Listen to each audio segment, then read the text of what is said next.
দেখুন মিস্টেক কী এক পুরো গোল না করা। দেখুন আপনি গোল করছেন, গোল যদি সামান্য বাইরে চলে যায় তাহলেও আপনার কোনো রকম প্রবলেম নেই, কিন্তু পুরো গোল যদি আপনি না করেন আপনার সেই কোশ্চেনটাকে কিন্তু ধরা হয় না। ডব্লিউবি তো এটা হয়েছে এবারে। আর পুরো গোল যদি না হয় তাহলে কিন্তু আপনার কোশ্চেনটা বাদ হয়ে যাবে। এবার দেখুন গোল যদি বেশি বাইরে চলে যায়, ধরুন এরকম একটা গোল রয়েছে, তার পাশে এটা এ, অপশান বি, এটা সি, এটা ডি রয়েছে। তো আপনি ধরুন এই যে অপশান এ করতে করতে এত মানে কালো করে ফেলেছেন যে সেই অংশটা বি অপশানও টাচ করে গেল, তাহলে কিন্তু আপনার এটাকেও নেওয়া হবে না। এই কোশ্চেনটার যদি আপনি কারেক্ট অ্যান্সার থাকে তাও কিন্তু এটাকে রং বলে ধরা হবে। এবারে দেখুন ধরুন এরকম 4টে গোল রয়েছে, এখানে একটু বাইরে বেরিয়ে গেল, ভিতরটা আপনি ঠিকঠাক করে করলেন, ভিতরটা ঠিকঠাক করে করলেন, কিন্তু সামান্য বাইরে বেরিয়ে গেল, ধরুন এই ছিল তার থেকে সামান্য এতটা বেরিয়ে গেল, তাহলে কিন্তু কোনো রকম প্রবলেম নেই। কিন্তু এই গোলটা যদি আপনাকে এই গোলের সাথে বা ধরুন প্রথমটার সাথে দ্বিতীয় অপশান যদি টাচ করে যায়, সেক্ষেত্রে কিন্তু এই নেগেটিভে একটা ভয় থাকে। দেখুন রোল ভুল করলে কিন্তু অবশ্যই পুরো খাতায় ক্যান্সেল হয়ে যাবে, রোল কখনো ভুল করবেন না। আমি রোল ঠিক করার একটা প্রসেস বলে দিচ্ছি। দেখুন আপনারা জানেন উপরে প্রথমে আগে এরকম বক্স থাকে, সেখানে আপনাদের ধরুন রোল লিখতে হয় 1 2 3 এরকম লিখতে হয়। এবার এরকম 1 2 3 4 1 2 3 4 এরকম কিন্তু গোল থাকে। তো এখানে প্রথমে আপনি 1 লিখবেন, এখানে 1-এ গোল করবেন, তারপর 2-এ গোল করবেন, তারপরে আপনি 3-এ গোল করবেন, এটাই প্রসেস। রোল নাম্বার প্রথমে এবারে যদি 1 2 3 হয়। তো এবারে একটু দেখুন, প্রথমে কিন্তু আপনি এটা করবেন না, রোলটাকে 3 থেকে 4 বার অবশ্যই চেক করবেন। তারপরে এরকম প্রথমে ডট দিয়ে যাবেন, যেটা আপনার রোলের যে গোল সেটা ডট দিয়ে যাবেন। রোলের জন্য কিন্তু রোলের ফিল আপ করার জন্য অনেকটা টাইম দেয়, 5 থেকে 7 মিনিট টাইম দেয়, যেটা এনাফ কিন্তু। আর আগে একটা ডট দিয়ে যাবেন, ডট দিয়ে গেলে আপনার কোনো রকম টেনশনের কারণ নেই। পরবর্তী যদি ডটটা ভুলও হয় আপনার কিন্তু কোনো রকম ভয়ের কারণ নেই। ডট দেওয়ার পরে আপনি একবার রোলটা এর সাথে মিলিয়ে নেবেন যে আপনি ঠিক করেছেন কিনা। যদি দেখেন ভুল করেছেন তখন পরবর্তী যে রোলটা আপনি সঠিক দিচ্ছেন সেটাকে আপনি গোল করে দিতে পারবেন। কিন্তু যদি দেখেন এখানে ভুল হয় সেখানে আপনি তো চেঞ্জ করছেন, আর যদি ঠিক হয় তাহলে এইগুলোই আপনি গোল করে দিন, কোনো রকম টেনশন নেই। তাহলে কিন্তু আপনার একটা রিস্ক থাকে না যে প্রথমে আপনি ভুল করলেও, ভুল জায়গায় ক্লিক করলেও সেখান থেকে কিন্তু আপনি বেরিয়ে আসতে পারবেন। তো এইটা কিন্তু মাথায় রাখবেন, রোল যখন ফিল আপ করবেন, রেজিস্ট্রেশন যদি থাকে অপশান, বা নাম যখন ফিল আপ করবেন তখন যদি এরকম অপশান থাকে, বা যদি কোড নাম্বার বা ধরুন এ সেটের প্রশ্ন বললো, বি সেটের প্রশ্ন বললো, সেগুলো আগে একবার এরকম ডট দিয়ে দেবেন, তাহলে কিন্তু এই ভয়টা আপনার থাকবে না যে আপনি ভুল রোল ফিল আপ করছেন। 4 নম্বর ওএমআরে দাগ দেওয়া। ওএমআরে যদি কোনো রকম দাগ আপনার পড়ে যায় সেখানে কিন্তু খাতা ক্যান্সেল হওয়ার চান্স থাকে। দেখবেন ওএমআরের পিছন দিকে বা কোশ্চেন পেপারে ওখানেও কিন্তু লেখা থাকে, ইনস্ট্রাকশন দেওয়া থাকে যে ওএমআরে যেন কোনো রকম দাগ না পড়ে, ওএমআরের সামনে পিছনে যদি কোনো রকম দাগ না পড়ে। দেখুন ওএমআরটা মেশিনে চেক হয়, একটু দাগ পড়ে গেলে প্রবলেম হয়ে যায়। তো এগুলো একটু মাথায় রাখবেন, এই মিস্টেকগুলো যদি করেন আপনার কিন্তু অবশ্যই নাম্বার কাটা যাবে। আপনি ধরুন হিসেব করে আসছেন 120 পাচ্ছেন, সেখানে যখন রেজাল্ট দেওয়া হলো তখন দেখা যাচ্ছে আপনার 115 নাম্বার হচ্ছে। এই ভুলটা কিন্তু আপনার হবে, আর এই জন্যও কিন্তু এবার ডব্লিউপি কনস্টেবলে, ডব্লিউপি ওয়্যারলেস অপারেটর অনেকেই কিন্তু সিলেকশন পায়নি। তাহলে কী ভুল যেতে পারে এবং কোন মিস্টেকগুলো আপনাদের করলে চলবে না? পুরো গোল না করা, অবশ্যই পুরো করবেন। সামান্য বাইরে এড়িয়ে গেলে প্রবলেম নেই, গোল যেন বেশি বাইরে না যায়। দেখুন আপনি এই গোল করছেন, এখান থেকে যেন এত দূর না চলে যায়, আপনি এই গোল করছেন, সামান্য একটুখানি বেরিয়ে গেলে অসুবিধে নেই। রোল নাম্বার ভুল দেবেন না, রোল নাম্বার যাতে ভুল না হয় তার জন্য প্রসেস বলে দিলাম, এইভাবেই আপনারা ফিল আপ করবেন। ওএমআরে দাগ দেবেন না, এই মিস্টেকগুলোর জন্য কিন্তু আপনার নাম্বার কাটা যেতে পারে, এই মিস্টেকগুলো অবশ্যই করবেন না। এবারে ওএমআর অ্যাটেম্প করার কীভাবে সঠিক উপায় সেটা আমি একটু বলে দিই।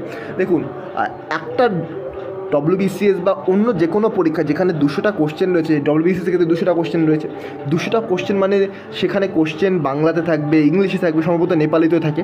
তো ইংলিশে এবং বাংলায় ধরুন থাকছে, সেখানে অনেকটা পেজ লাগছে, প্রচুর পেজ লাগবে, ধরুন 30টা পেজ বা 40টা পেজ লাগবে। তো এই এতগুলো পেজ যখন থাকছে, একটু সিম্পল ওয়েতে ভেবে দেখুন, অনেকগুলো পেজ এবং আপনাকে 40টা পেজ মানে 40 বার পেজটাকে উল্টাতে হচ্ছে। এবারে আপনি ভাবছেন কি, ধরুন এরকম 2টো পেজ রয়েছে, আপনি এই পেজের একটা করলেন, তখন আপনি ওএমআরে একটা কারেক্ট আনসার করলেন, গোল করে নিলেন, এইটা করলেন আবার ওএমআরে গোল করলেন, এই 3 নম্বর কোশ্চেন করলেন আবার ওএমআরে গোল করবেন। এইভাবে করলে আপনার কিন্তু পরীক্ষা শেষ হবে না টাইমের মধ্যে। 2.5 ঘন্টা টাইম কিন্তু ডব্লিউবিসিএসের জন্য শুধুমাত্র এনাফ নয়, অনেক বেশি টাইম, কিন্তু তবুও কিন্তু আপনার পরীক্ষা শেষ হবে না যদি আপনি একটা একটা করে কোশ্চেন করেন, একটা একটা গোল করেন। আপনি একটা কোশ্চেন সলভ করবেন, আবার পেন নেবেন, আপনার ওএমআরে গোল করবেন, এভাবে কিন্তু আপনার পরীক্ষা শেষ হবে না। আবার আমি প্রবলেমও বলে দিচ্ছি, আপনি ভাবছেন সব 200টা কোশ্চেন আপনি একসাথে করে নেবেন, 200টা কোশ্চেন একসাথে করার পর এরকম ওএমআরে আপনি গোল করতে থাকবেন। সেখানে আপনার একটা রিস্ক থেকে যায় যে আপনি ধরুন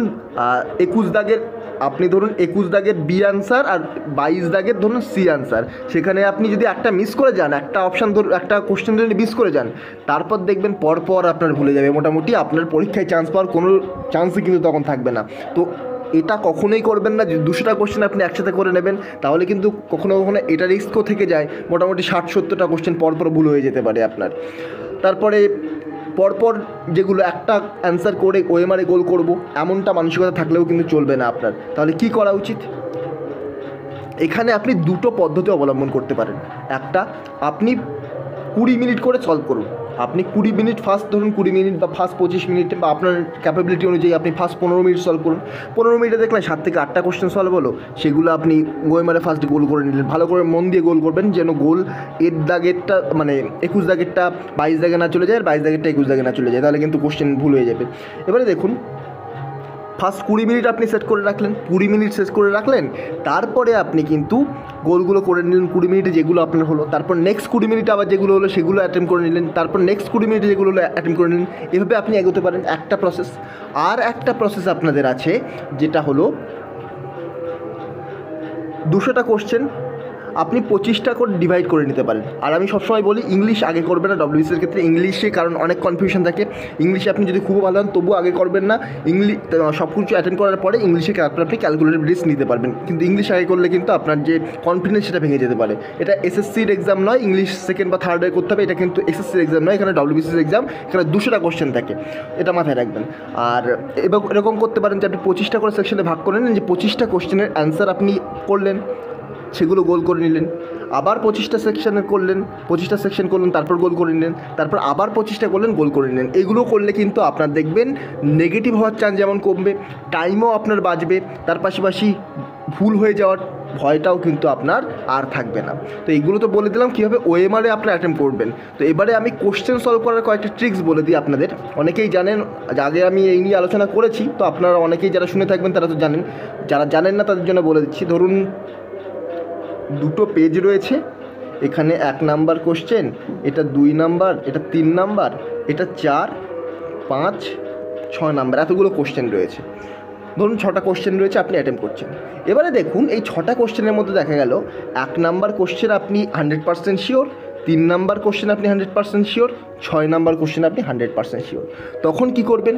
তখন আপনার কাজ হবে আগে যে কোশ্চেনগুলো 100% শিওর সেই কোশ্চেনগুলো অ্যাটেম্প করুন, অ্যাটেম্প করে ডবল দাগ দিয়ে দিন বা সেটাকে গোল করে দিন, সেগুলোকে গোল করে দিন আগে, এটা করতে পারেন। অথবা এটাও করতে পারেন যে কোশ্চেনগুলো আপনি 100% শিওর সেগুলোতে আপনি ডবল দাগ দিয়ে চলুন, ডবল দাগ দিয়ে চলুন, ডবল দাগ দিয়ে চলুন।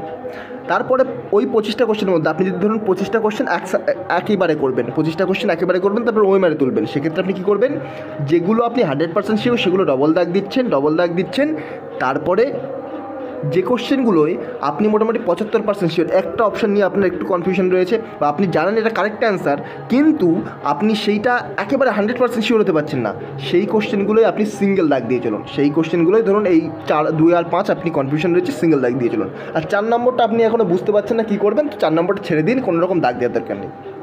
এবারে যখন এই 25টা কোশ্চেন অ্যাটেম্প করবেন, 25টা সেকশনে আপনি যখন অ্যাটেম্প করবেন, তার মধ্যে এই 6টা যখন অ্যাটেম্প করবেন, তখন কী করবেন, যে কোশ্চেনগুলো আপনি ডবল দাগ দিয়ে এসেছেন সেই কোশ্চেনগুলো আপনি আগে অ্যাটেম্প করুন, যে কোশ্চেনগুলোয় ডবল দাগ দিয়েছেন সেই কোশ্চেনগুলো আপনি আগে অ্যাটেম্প করুন। তো আগে অ্যাটেম্প করার পরে দেখবেন একটা ভালো ম্যাক্সিমাম নাম্বার আপনি অ্যাটেম্প করে ফেলেছেন, 70 থেকে 80 বা 60 থেকে 70 একটা ভালো নাম্বার অ্যাটেম্প করে ফেলেছেন। তো অ্যাটেম্প করা যখন হয়ে যাচ্ছে 25টা কোশ্চেনের সেকশানে, এই কোশ্চেনগুলো যখন অ্যাটেম্প করা হয়ে যাচ্ছে যেগুলো আপনি ডবল দাগ দিয়ে এসেছেন, সঙ্গে সঙ্গে সেই কোশ্চেনটা এরকম গোল করে দিন, মানে আপনি অ্যাটেম্প করেছেন। আর এই যে সিঙ্গেল দাগ দেয়, যখন আপনার সমগ্র 200টা কোশ্চেনের মধ্যেই ডবল দাগ দেওয়া কোশ্চেনগুলো অ্যাটেম্প করা হয়ে যাবে, তখন আপনি টাচ করবেন এই যে সিঙ্গেল কোশ্চেনগুলো, কারণ 200টার মধ্যে আপনার ডবল দাগ দেওয়া কোশ্চেন ম্যাক্সিমাম হয়তো 70 থেকে 80 হবে, তার বেশি কিন্তু হওয়া খুব মুশকিল। যারা খুব ভালো স্টুডেন্ট তাদের জন্যও কিন্তু 100টার বেশি যাওয়া খুবই মুশকিল থাকে। এবার এই যে 100টা করলেও তার মধ্যে যে 100টা 100% আপনি শিওরে দিচ্ছেন কিন্তু 100% কারেক্ট হবে এমনটা কিন্তু নয়, এখানে দেখা যাবে হয়তো 3 থেকে 4টে কোশ্চেন আপনার ভুল হয়ে যাবে। কিন্তু বাকি যে ধরুন কোশ্চেনগুলো থাকলো তার মধ্যে দেখা যাবে 50টা মতো আপনার এই সিঙ্গেল দাগ দেওয়া কোশ্চেন। তারপরে চেষ্টা করুন এই সিঙ্গেল দাগ দেওয়া কোশ্চেনটাকে আরও একটু অ্যানালিসিস করার পরে তারপরে এই কোশ্চেনগুলো অ্যাটেন্ড করবেন, দেখবেন আপনার ম্যাক্সিমাম কোশ্চেন ঠিক হবে। এই সিঙ্গেল দাগ দেওয়া কোশ্চেনগুলো করার পরেও এখানে কিন্তু একটা গোল করে দেবেন। আর তারপর যে কোশ্চেনগুলো বাকি থেকে যাচ্ছে, যদি আপনার মানে অ্যাটেম্প্ট পর্যাপ্ত পরিমাণে না হয়ে থাকে, যেগুলো আপনি একটাও দাগ দেননি, সেগুলোর থেকে চেষ্টা করুন অপশান এলিমিনেট করা। 4টে করে অপশান, আপনি মোটামুটি একটা অপশান তো এলিমিনেট এমনিই করে দেবেন। আর একটু ব্রেনের ওপর এফোর্ট দেওয়ার চেষ্টা করুন, দেখবেন 2টো অপশান এলিমিনেট হয়ে যাবে। 2টো অপশান এলিমিনেট হলে কিন্তু অবশ্যই আপনি অ্যাটেম্প করবেন, কারণ আপনি যদি অ্যাটেম্প না করেন আপনার পাশের জন কিন্তু অ্যাটেম্প করবে। তো 2টো অপশান কিন্তু অবশ্যই আপনি এলিমিনেট করলে অবশ্যই অ্যাটেম্প করুন। তাহলে দেখুন 50% চান্স থাকে। এবার একটু সিম্পল ক্যালকুলেশন দেখুন, আপনি ধরুন 10টা কোশ্চেন 2টো অপশান এলিমিনেট করে করছেন, 10টা কোশ্চেনে 2টো অপশান এলিমিনেট করে করছেন, তার মানে আপনার ঠিক হওয়ার চান্স কত? 50% চান্স। 50% মানে 5টা কোশ্চেনে যদি ঠিক হয়ে যায়, 5টা যদি রং হয়ে যায়, দেখুন 5টা রং হলে আমি ধরে নিলাম 6টা রং হয়ে গেল, 11টা কোশ্চেনের মধ্যে 6টা রং হলো, 5টা ঠিক হলো।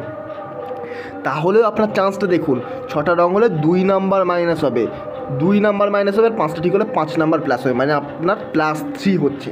এই যে ক্যালকুলেটেড রিস্ক, এগুলো আপনার দিতে হবে। আর এই প্রসেসটাকে কিন্তু অবশ্যই চেষ্টা করবেন ফলো করার। আপনারা হয়তো ভাবছেন একেবারে ডিরেক্টলি পরীক্ষার খাতায় করবো, সেটা কিন্তু পসিবল হবে না আপনি যদি আগে কয়েকটি মক না দেন। আপনার মকে যদি অন্য কোনো স্ট্র্যাটেজি থাকে, আপনি সেই স্ট্র্যাটেজি ফলো করুন, কোনো রকম চিন্তার কারণ নেই।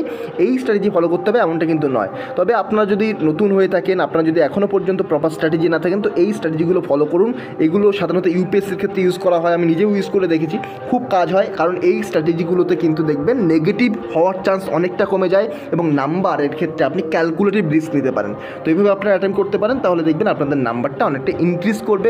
আপনি যা ভাবছেন মক টেস্টে যেটা এর আগে যে নাম্বারগুলো পাচ্ছিলেন, ধরুন 200-র মধ্যে 110 পাচ্ছিলেন যে কোশ্চেনে, এরপর থেকে কিন্তু এই একই কোশ্চেনে আপনি 200-র মধ্যে 120 পেয়ে যাবেন।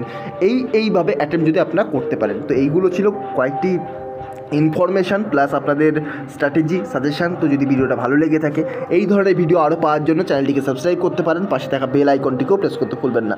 আজকের মতো গুড বাই, পরবর্তী ভিডিওতে আপনার সাথে আবার দেখা হবে। Thank you.